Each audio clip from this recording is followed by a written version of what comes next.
আদালতে আজ রাজনৈতিক সৌজন্যের একটা ছবি দেখা গেল। হাতে হাত দিলীপ ঘোষ, কুণাল ঘোষের। বিধাননগর পিএমএলএ কোর্টে দুই নেতার হাজিরা ছিল আজ, আর সেখানেই কুণাল ঘোষ, দিলীপ ঘোষের কুশল বিনিময়ের ছবি। হাত মেলালেন দুজনেই।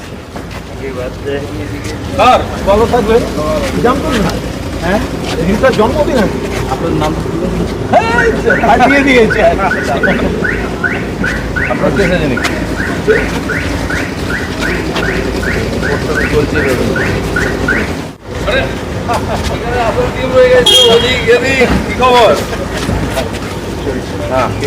বিধাননগর পিএমএলএ কোর্টে এই ছবি ধরা পড়লো। অনুপ আমাদের প্রতিনিধির সঙ্গে কথা বলবো। অনুপ, আজ দিলীপ ঘোষের জন্মদিন, কুণাল ঘোষকে দেখা গেল শুভেচ্ছা জানাতে। বেশ একটা সুন্দর রাজনৈতিক সৌজন্যের ফ্রেম ধরা পড়লো।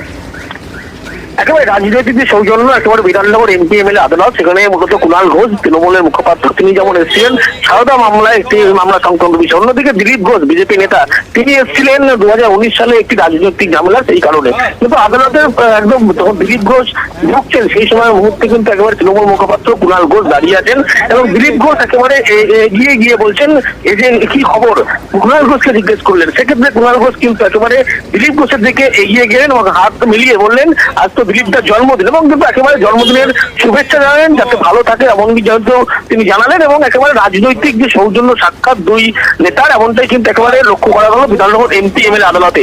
দুজনেই কিন্তু একেবারে একজন রাজনৈতিক তৃণমূলের মুখপাত্র কুণাল ঘোষ, ঠিক অন্যদিকে বিজেপি নেতা দিলীপ ঘোষ, এই দুজনের যে রাজনৈতিক সৌজন্য সাক্ষাৎ একেবারে বিধাননগর এমপিএমএলএ আদালত, সেখানে কিন্তু আজকে একেবারে দেখা গেল। এবং দিলীপ ঘোষের জন্মদিন, সেই জন্মদিনে কিন্তু একেবারে শুভেচ্ছা বিনিময় করলেন বেশ কিছুক্ষণ হাত মিলিয়ে।